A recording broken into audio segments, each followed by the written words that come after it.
Hello everyone, welcome to the Joking Dolphin Game Pod. I'm Mark and as always joined by Matthew. Hello. And Nathan. Hey up. How are we doing? Good. Fantastic even. Ooh, what's got you in a jolly mood? I've just had a good day, that's all. Went to see June, went out for a walk, went to gym. It's been alright. Can't complain. Then you went for a rap? Yeah, I went for a rap. Not singing rap, because yeah. I can't rap for the life of me. I once went to Benidorm when I was 9 years old, and somebody signed me up to do My Name Is by Eminem. And my mum videoed me absolutely crashing and burning on the stage. I did the My Name Is bit at the start, and then when Eminem started rapping, I just absolutely froze. I was like, it's going too fast. And that's like forever immortalised in this video we've got. So, yeah, you'll never see it. Now. Well, that's an amazing insight into Nathan's life. Yep. Nobody wanted, but they got anyway. Right, should we move on to news then? Yeah. Where shall we kick off with? Do you want to start with controversy? Go on then. Love a bit of controversy. Don't we also? So, have you heard of the game Escape from Tarkov? I have. I have done, yes. Matt, have you played this? I have not. I've not, no. Unfortunately, I've not had the privilege. But, I've not played it myself either, but, the developers haven't covered themselves in glory with something they've done recently. So, correct me if I'm wrong on this. So they released an edition of the game called the Edge of Darkness edition, I believe. That cost around $150. Right. Wow. And in this edition, you got various benefits, including, I have read an increased stash space, larger secure containers, and a bunch of other bonuses that many consider pay to win. But these are things that you could eventually apparently earn through playing the game. Yes, from what I heard. Yeah. And that edition also allows you all-inclusive access to any future releases or updates thereafter. Okay. I should hope so for $150. However, then the developers, Battle State Games, they changed that last year to change, so it only included future DLC, I believe, was the change they made. Okay. Which brings us on to recent matters. So they've just announced a new version of the game called the Unheard Edition at a cost of $250. Well, inflation and all that. Yeah, seems legit. That includes features that cannot be earned in-game. And the key point of all, well, the main sticky point with how this has irked fans, is that this now includes a highly anticipated single-player mode, I believe. A PvE mode. Right. Yeah. And I think there's an argument that they have took away the original promise of everything after players had already spent $150. Yeah. and then are reselling it at a higher price. And the lead community manager came out saying that there was arguing whether this was DLC or not. That's why this was being restricted to this new edition. And apparently the lead community manager said this: "It ain't DLC, it's a unique feature of the new edition added. DLC means additional downloadable content. PvE is a feature and a game mode. Just because you all want it to become a DLC, it wouldn't mean it is one. It's a feature game mode for the new edition of the game." I think they're kind of missing the point with that statement. Is that essentially it's a rug pull. Yeah, definitely. From If the you spend previous $150 on something, you expect to get everything you were told you were going to get everything. Then they took that aspect away, and they're going to charge you another $250 for it. That's shocking. Like, I don't know who'd spend $150 on it anyway, to begin with. Yeah, that is an interesting question to begin with. Why you would spend that much anyway. But anyway, I mean, obviously, if you enjoy the game, you want all the perks that gives you, fair enough, all the power to you, if that's what you want to do.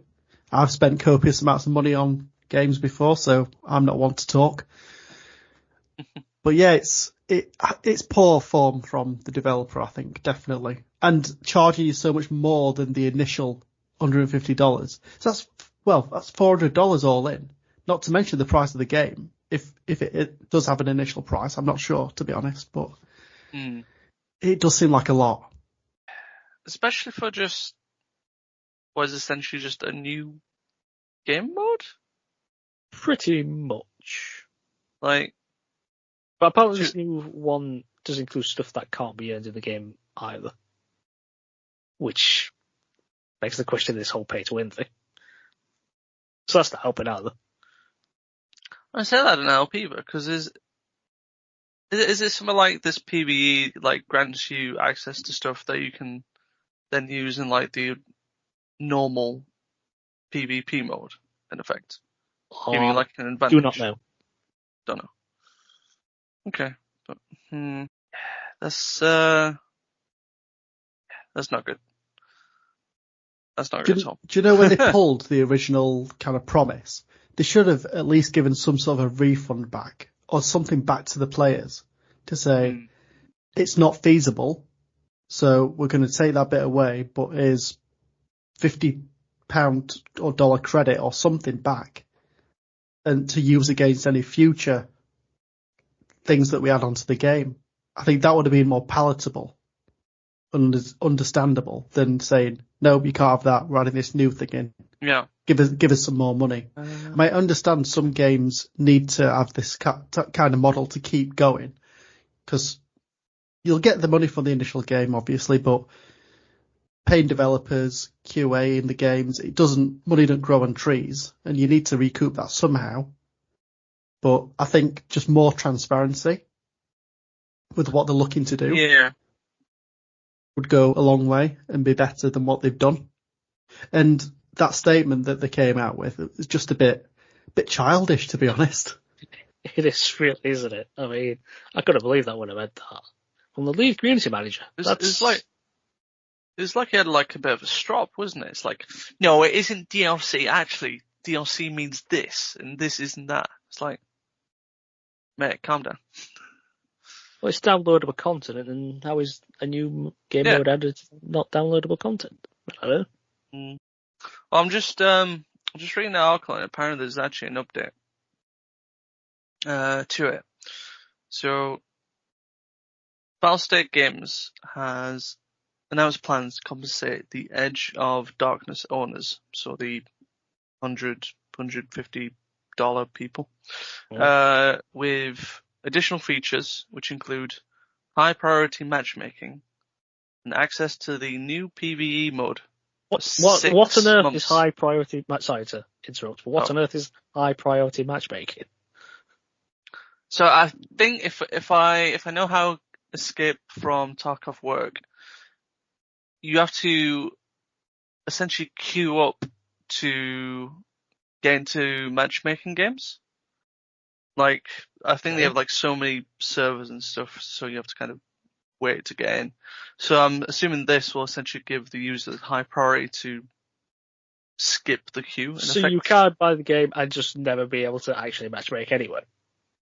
You could do eventually, I think so. It's a popular game, unfortunately. So, well, at least they get Alton Towers queue jump, so I guess that's something. Well, they also get access to the PvE mode as well, it says here. For 6 months. For 6 months? That's it. Mm-hmm. Coax them in with the 6 months, they enjoy it, and then they pull it away from them. Give us that $250. Well, according to the update as well, apparently its attempt to please unhappy players has met with further criticism. So. Mainly due to the time-limited access. I mean, they made a big howler with this one, haven't they? I mean, they could have done this so much better. I mean, even it is a shame. 6 months of the PvE, and then $50 just to have that bit if you want it. And tack it on that way, maybe. You mean as a DLC? Some could say it would be a DLC. Yes, indeed. I'm just trying to think of ways that they'd be able to do it better, that's all. But obviously they've got their own thoughts. They can give me a ring if they want. I'll sort it out for them. Right, well, from one unhappiness of a developer to another one. To keep the streak going. So, everyone knows who 2K are. If you know who 2K are, then you know that they do the WWE games. The latest one being 2K24, which I think came out in March, I think. And with these games, they have what's called a community creations suite, where you can create your wrestlers, your rings, your arenas, championships, all sorts. Some of the wrestlers people make are astonishingly close. Yeah, honestly, like some of the wrestlers that aren't in the WWE that some people create are shockingly fantastic, like almost photorealistic. You got likes of, Kenny Omega, Chris Jericho, all sorts over at AEW, and old school wrestlers as well that didn't make the cut, legends that are in the game. But there's been one particular creator who, shall we say, bends the rules a little bit to allow for unreleased content that's on the game to come to life. So stuff like making Brock Lesnar available to play as, because he got disabled before retail release. And there's other stuff within there, like when wrestlers in, say, the season mode have like an alternate look that you can't unlock, this guy comes in and basically unlocks it for you, and you can play as that version of the character. Seems relatively harmless if you think about it. But in technicality terms, he is this person who's called, what's the status? He's technically breaking the terms of service, because he's technically modded the game to allow this stuff. Yeah. And I think it was like a few weeks ago, he got a message saying that he was permanently banned from the 2K servers and the game. Which caused a bit of an uproar on Twitter, or X, if you'd like to call it that. I know some people do. And apparently this caused a big uproar with the community, that it got the hashtag free status trending, both in the US and the UK. Which is, you must be doing something right or wrong to get something like that trending. So apparently between this creator and 2K, they've been talking. And pretty recently, they've managed to get him, they've had a talk, and he's been unbanned now. But they're going to be working with him in on some of his creations, sort of bringing them back, but for the ones that don't quite break that terms of service. So he could do stuff where, like, he could make the female wrestlers essentially be able to have like intergender matches with other male wrestlers, which has been in like WWE games like years ago. You could do that kind of stuff, but like it's been probably about 10 or so years now where they've kind of like limited that, and I think it's a bit. I mean, I can see why, but it's a game. Like, to be honest, I used to play some at WWE games years ago, and I always enjoyed the male versus female wrestlers, because to be honest, like, I was quite young when I was playing it, and I was like, yeah, let's kick her in the crotch. What? Of course you said that. And vice versa, kick him in the crotch. I think you should just start with that and just go on with that. I mean, to be honest, I can see why it was banned. I mean, yeah, I think you could see it, and I think to be fair on his part, he was like, on a technicality, I did break the rules, so bad play to him, but it wasn't like he was doing anything malicious. It was just unlocking stuff that was locked behind. What's the status? Banned, mate. Yeah, well, yeah, that's the status, isn't it? So, it was an interesting little story, reading upon it and how. Well, at least they're communicating, yeah. No, I think that was a nice thing. They did gain contact with him, and I think they kind of words things out, like, don't do that again, or just be careful on what you release into the community. But yeah, it was nice. Like some companies.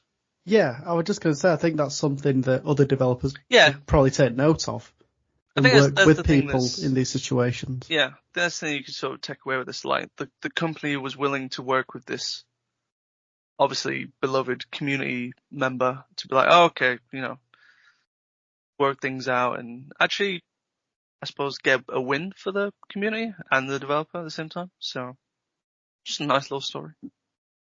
Speaking of other companies, though, let's talk about Nintendo. Good or bad? Bad. Oh no. What have they done now?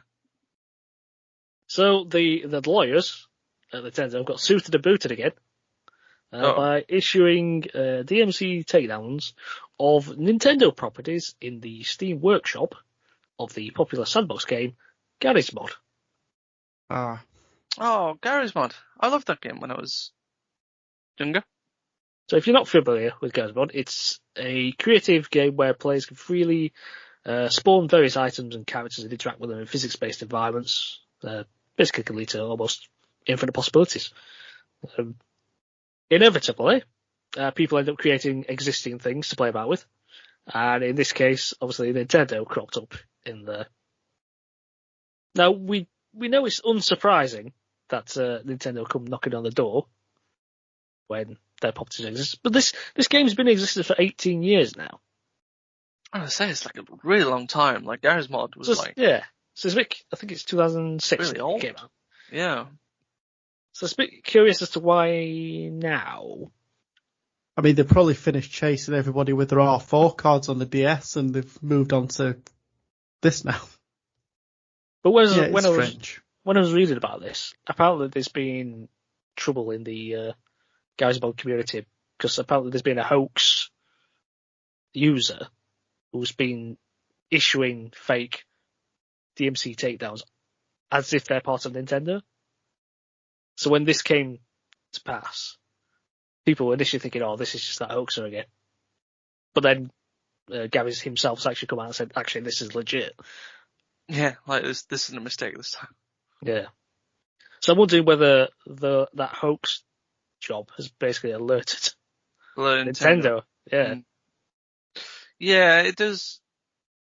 It's a strange one, isn't it? Like something must have alerted them to this, and they've been like, "Oh, well, actually, we need to take action now." I don't know what it could have been, but yeah, just strange timing. Plus, what about everyone that's made videos and stuff on it? That's a lot of videos that I have to take down. I know a group that I used to follow on YouTube that I think a few of them would, wear the Mario or Luigi costumes for the videos and stuff. And we were talking back in 2013, 14, they got popular doing that kind of stuff. So you'd not think that they'd be able to do that because it's not I know it uses likeness, but it's not technically Nintendo's IP that they're putting on YouTube if they're streaming. No, that's what I'm wondering. Would they look at videos as well of that kind of content and be like, we need to take those down as well? Or is it just going to be, no, you just, in the game, purely just anything Nintendo needs to go? Oh no, how far they'll take it. Yeah. Yeah, I'd probably say so in terms of they'd probably leave the YouTube side alone because they're probably too busy trying to get all the actual Nintendo content down.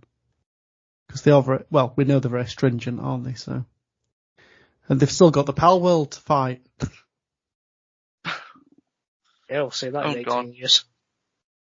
It's a bit off topic, but I saw supposedly one of the new pals that they're putting in the game, and I don't know how they get away with it.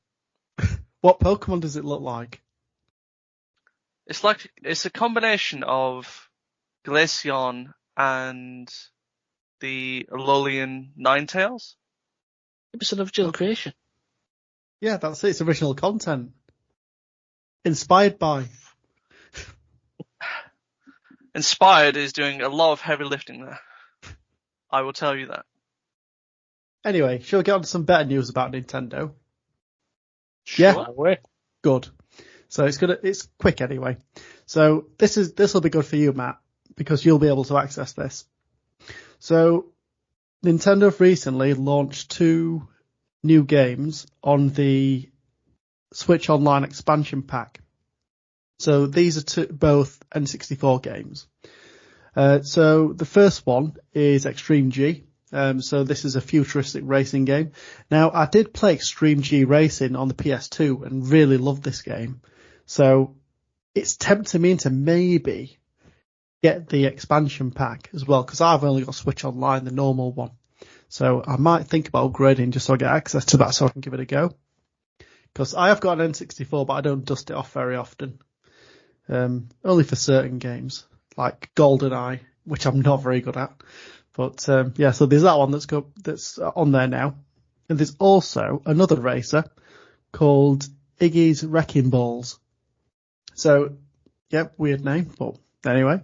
So this was released in 1998, and this is a bit of a stranger racing game, because rather than just being a linear path you've got to go through and race around a track, you've got to go to race to the top of this tower, and you've got kind of hurdles to overcome, and it's a race to the top. So it's a bit different, but something to look out for if you've got the expansion pack on your Switch. So a couple of games there for you. Sounds good. Oh well, sticking with the Switch. Apparently there's some new rumours that have come out about the new Switch, or Switch 2, whatever it'll be called. So this has come off a Spanish gaming site, which it reckons it's received a tip-off from an unnamed can't say the word. Source. Yes, source. There we go. So if you can't say it, We'll just say change it was just a source. There we go. So it reckons we're going to get new Joy-Cons. They're going to connect to the Switch via a magnetic mechanism. Okay. So it's actually just going to just snap on. snap on. It'll I be honestly thought you were going to say why then. They connect by a wire. Who decides couldn't do it with that. So, but there's essentially raise awareness now of like, well, what's going to happen in the old Joy-Cons, whether they'll have backwards compatibility or not, which Every new console has a new pad, doesn't it? So why would that be a thing? true. I mean, what they could end up doing is, you can slide them things on for like R1 and L1 or whatever they are at the top. They might have one of them on to make it compatible to snap on. So like a little magnet thing you can slide on over the top of the Joy-Con, and it just snaps on. Could do that. Or like an adapter thing. Yeah. Because if it's using magnets don't have to be that big. So. True. Could work. So hang on, so you're not going to get the magnificent clicky sound anymore? That's how Nope. they base their entire marketing around that click sound. Well, it won't be called the Switch, they'll be calling it the Snap, Hey, The Nintendo Snap. maybe. not my idea. Or they'll just get it to, when they do connect, just have it come through speakers. Yeah, just fake. Yeah. Yeah. Well, that's interesting. I mean, there was, when the Switch first came out, there was issues with people putting the Joy-Cons on the wrong way around and getting them stuck. And you had some right issues getting them off. I know about this. It was the add-ons onto it, wasn't it? Yeah, that you can slide over them. Do you know if you play two-player? People putting them on wrong. I mean, I don't know how you do it. Idiots, probably, but yeah. Bit harsh. Harsh but fair. No, he's right. No, well, yeah. So, I want to talk a little bit about Fallout, specifically Fallout 4. Oh. So, recently, we got a next-gen upgrade that's come with a host of issues on numerous platforms. Now, I'll give you the high level. So, in terms of the Xbox version, it's got frame rate issues, and not all mods are currently working, unfortunately. But anyway, they're working on that, apparently. And in terms of the PS5, if you've not got the physical version and you've got it for free via the PS Plus extra version, then you've got to pay for the upgrade, which is the princely sum of $15.99 to get the next gen upgrade. Are they trying to fix that though? Apparently they are working on it, but still, that's in the works. But, to be honest, I'd have just charged for it anyway, for everybody, a £5. Of course, business mind Nathan would say that. Yeah, well, it takes people time. It costs money to do these things, so why should everyone get it for free? Yeah, but you've just said it's the right state, so why should anyone pay Well, for it? what game's not in the right state when it first releases? Good point, well made. Apart from Kong Skull Island, an absolute masterpiece. Absolute banger that was. That's it, yeah. But anyway, since I heard about the issues with the Xbox version, I thought to myself, I might give it a go and just see how bad it could possibly be. Because Lisa got it me for Christmas about 8 years ago now, roughly when it first came out. I must have got it somewhere. I looked for about 20 minutes, could not find it for the life of me. So I was like, right, I'm going to go to the shop this morning and go and buy it. Because it's only about probably £7 or £8 from CEX. And I could not find a copy for the life of me. There was not one. No Xbox version, no PS4 version. But obviously off the back of the TV show doing so well, everyone wants to buy them up now. Yeah. So, I mean, that's fantastic for all the people coming to play it for the first time, because they'll get access to the next gen version, which hopefully soon they'll get it all sorted and they'll be able to play it. But not very good for me, because I couldn't get my hands on it to play it again. Because when I last played it, I was just about to embark on the quest to get the power armor. So I got the power armor, but it was pretty much useless. So I had to go and get the stuff to power it and make it good. But yeah, looks like my quest will have to be on hold for now. But hopefully, everything will be sorted by the time I play it. But I really want to play the rubbish version. I just like giving things the benefit of the doubt, as you both know. Wrongly or rightly. What I've learned about you is that you like to throw your money at tat. That's what I've noticed.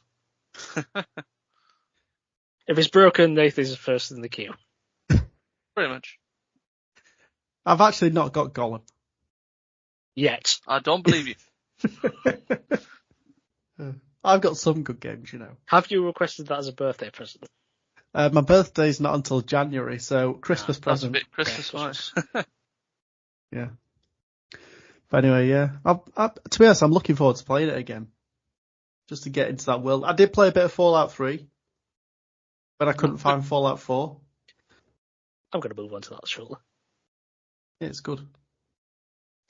When kids aren't trying to spoil your birthday. On Fallout, by the way, not my birthday. Yeah, I was thinking then, that way. God, Matt, what said you it say? wasn't Yeah, your you didn't birthday get gold. That's it. Devastated. I was going to say that I've been playing a little bit of the next gen Fallout 4 version on PS5. So far, so good. Not seeing anything drastically bad. No bugs ran into it as of yet, unless you count the red roaches. Yeah, seems to be alright. I think I'm playing on I'm on performance mode, so I can definitely feel the 60 frames per second. Isn't that supposed to be the better version? I believe so, yeah. I think there's an issue with the quality mode at the moment. Although I don't know if that's just restricted to Xbox or if it's all versions, but yeah, I'm just playing on performance mode, just clearing out Sanctuary and gonna make my way downtown. I mean, I just kind of believe that it's probably just in a state because they were rushed into it because the series came out. Probably, yeah. Probably. I mean, it is a shame that this version now essentially breaks mods And I know the team that was working on the big Fallout game London. conversion, Fallout London. Yeah, they were not best pleased, to put it lightly. Well, Bethesda don't owe them anything. They don't. No, they don't. Although I do recall, I think they pinched one of their staff while they were working on the mod. So Yeah, I think it was the writer. So so in a little way, they kind of owe them a little bit, but no. It's just bad time, wasn't it? Because I think it was planned to come out end of April. Yeah. And then like this drops, and they're like, well, this just throws everything up in the air now. Like, what do we do? Yeah, it's upset a couple of people at work. For me. Really? Yeah, one guy at work's been very angry about that. Oh no. I bet they were probably looking forward to it. Oh, he's really looking forward to it, yeah. To be fair, Yeah, it there's does the look breaks. quite decent, because it's got the Baldur's Gate 3 voice actor in it. Neil Newborn, he is? Newborn. He's a voice actor in the London mod, so which is pretty cool. That's spend no expensive. So yeah, I'll have to keep an eye on when that'll be able to release. I've been looking forward to playing that, actually.